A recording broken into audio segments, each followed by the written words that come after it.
So, look, bit of background. Alex is not only a good friend of mine, he's 25 days younger than me. That's the only claim to fame. Wow. Yeah. 31st of March, wasn't it? Yeah. Wow, yeah. 6th of March. Great. Same year. He's been a good friend for years. We both used to be agents. I used to book his talent about 7 years ago. And now I run a recruitment firm that hires into his business all his agents. Well, I think all his agents, unless you... Quite a few. Yeah. Quite a few. We've worked in the same space. I admire him because his roster has some of the who's who of the UK celebrity industry. We're talking everyone from Boy George to Scarlett Moffat, Omid Jalili, Joan Collins, Eamon Holmes. Anybody I'm missing that I should have pointed out? Mark Wright from yesterday. Yeah, Stephen Bartlett. Yeah. Loads of people. So at their agency, they've got brand partnerships, influencers, Project 30, which might take a bit of explanation, music, esports, broadcasters, scripted, entertainment, basically the list goes on. What we're here to talk about is brand partnerships and how to use talent in the right way, the top three things. So we were having a chat about this, and let's just back off the conversation we had with Jonathan, Zoe yesterday and Mark Wright, because I think the key takeaway from that was authenticity. Yeah. What have you got to say? You weren't there yesterday. No, I wasn't there yesterday, because I hear them talk every day, so I thought I'd better not, But, well, when we spoke about what we were going to do, the three things, authenticity was the first thing that I said, because at InterTalent, we have 6 different divisions. We've got a scripted division with loads of great actors. We've got an unscripted division with TV presenters and other types of talent, reality stars, whatever.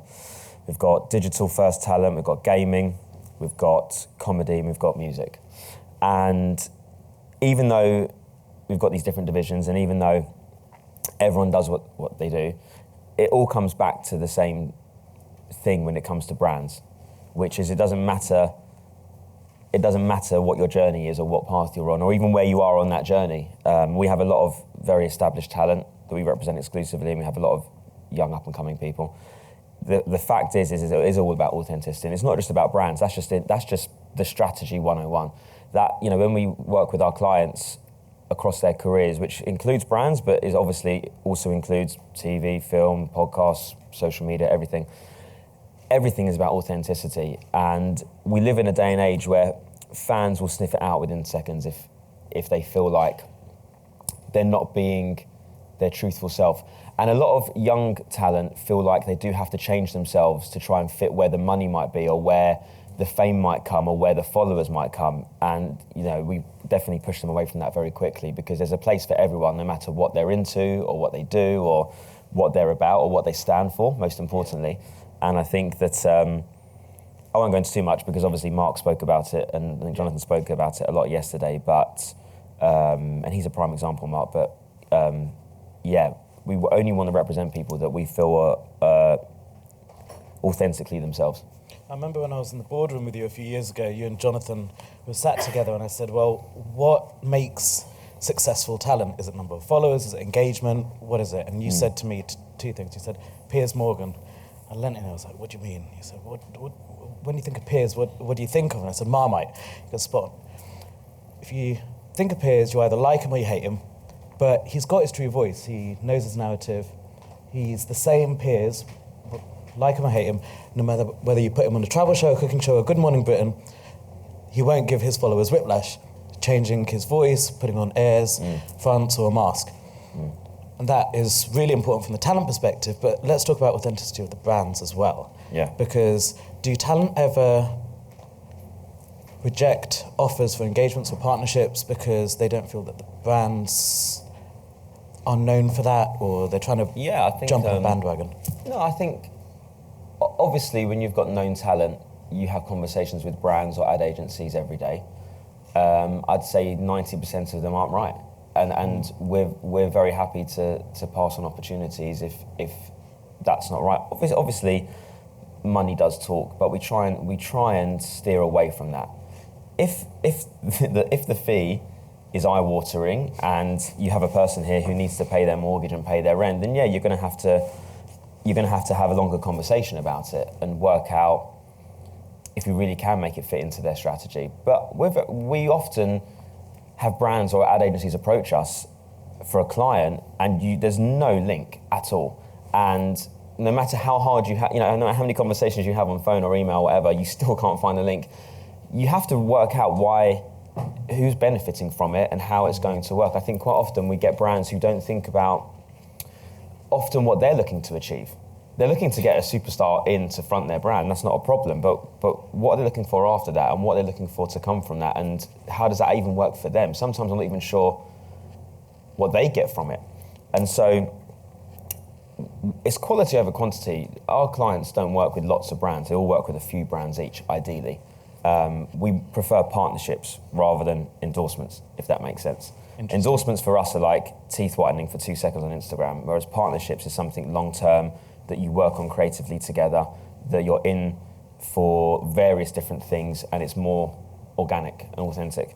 And we prefer that. But I think that, the first thing is does this actually fit in terms of alignment? Timing, consistency? All of that. I think, all of that. I think we've got a lot of, it's different, you mentioned some of our clients earlier, who are very established, very well known. Some of them are national treasures, as you'd say. It's a bit of an easier conversation. I think with our clients who are still emerging and still pushing forward, but might have for example, our digital first division, they're all so young, and they are so established, but they've only been in it for 2 years. So and it's such a different world. It's such a different world, but that you have to be even more careful, because they can burn out even quicker if they're brand heavy, as we would say. I think having a client who's really brand heavy is not great. You want to have good partnerships, and also you want your brands to feel like they're cared for as well. We take our brand partnerships and endorsements very seriously, and we want, when you do a deal, you want both parties to leave happy, no matter what that deal is. And if they feel like they're one of many, that's not a great relationship to have. So we want to make sure that the brands that we work with feel like they're getting what they came to the table for. It's about timing, and we were talking about this earlier and last week. If a brand is new to a topic, let's say COVID's hit and everyone's doing fitness videos, and maybe the brand's realigning to tap into that market of people who are health conscious. Yeah. They're new to that messaging. Should they partner with a talent who's also new to it and rapidly growing, or a talent who's been more consistent in that space? Because the brand's new to the messaging, so they need to tap into a talent who's got authenticity and integrity. We're relying on the brand to know what kind of person they want. Sometimes, if you're a brand that's in the fitness space, you have two options. You either go for a Joe Wicks type, right, who, just is there, right, and is waving the flag for that world. Or if you find someone that wants to go on that journey, who isn't into it yet, but will put in the consistency, which is the other big thing that we're talking about, is the consistency of doing it, and your brand is about people going on that journey, then you're probably going to get more out of that than going to somebody like Joe Wicks, because ultimately you want somebody sitting at home to go, I want to go on that journey with them. But if someone's sitting at home who's never gone for a run in their life or gone to a gym in life, and they're watching Joe Wicks videos, they might feel really disconnected from engaging with that. So our hope is that when a brand comes to us, they kind of know what they want. They know what they want to get from it. They know what kind of talent they want. Sometimes they'll come to me and say, would so-and-so be interested? And I'll say, well, how many people are you talking to? And it's fine to talk to a few, but sometimes they go, a lot. And then that worries me, because I'm like, well, if you really know what you want from a person, maybe it shouldn't be a lot. Maybe it should be a handful. So I think that for us, it's just about working out collectively between us and the brand, or the ad agency that's working on behalf of the brand, what it is that everyone's just trying to achieve from this. We're going to move on to the next point, strategy, but there's something that Mark mentioned on stage yesterday, which was he admires Jonathan as an agent because he makes hard decisions, and even says, no, come back from LA, he'll take the cut because it's right for the talent. Yeah. Have you ever consulted with a brand and told them, now's not the time for you to be partnering with talent, because it's about timing of when they need to partner, then just on that journey it's... It doesn't make sense. They'll get more out of it if they do it in a little time later, a quarter or Yeah, because half a I think year. it's important. I think it's important that you have transparency when you're talking to a brand, because they have their reputation as well as our reputation, and it's important that the brand knows what they're up to outside of this, what's in their world.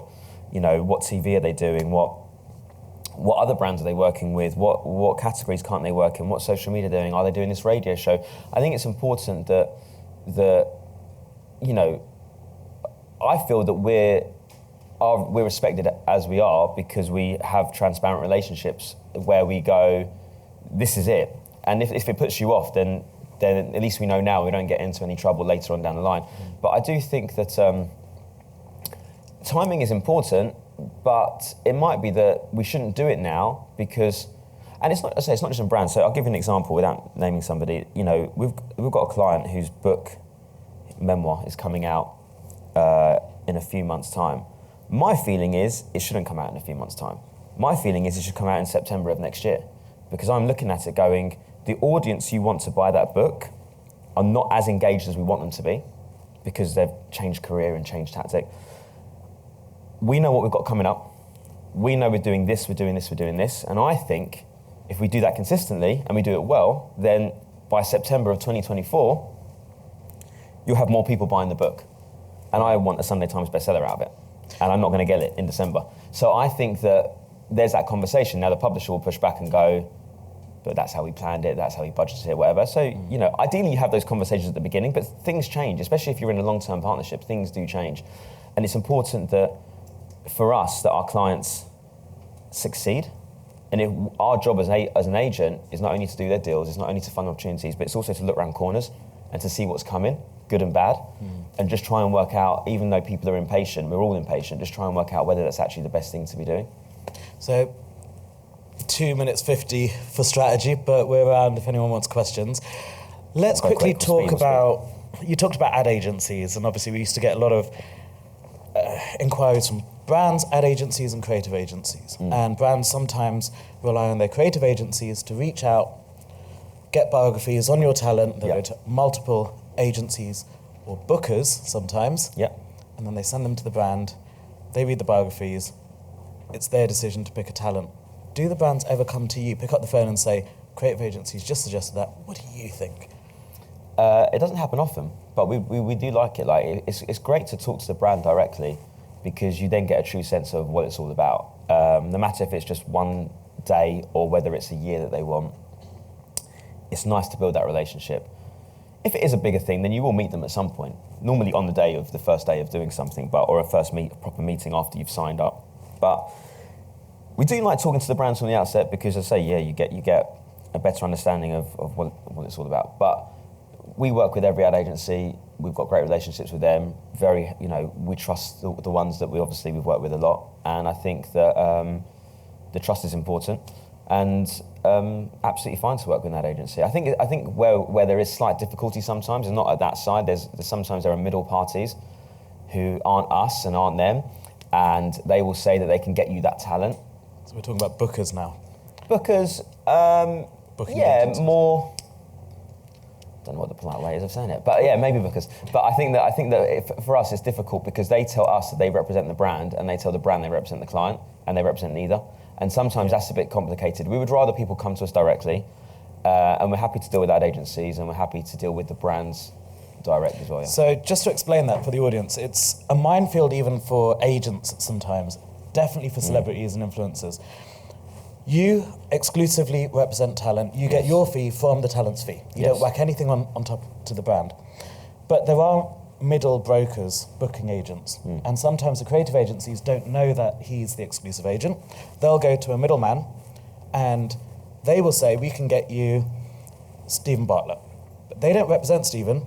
They get the fee, they whack on another 20%, then they broker the deal off you.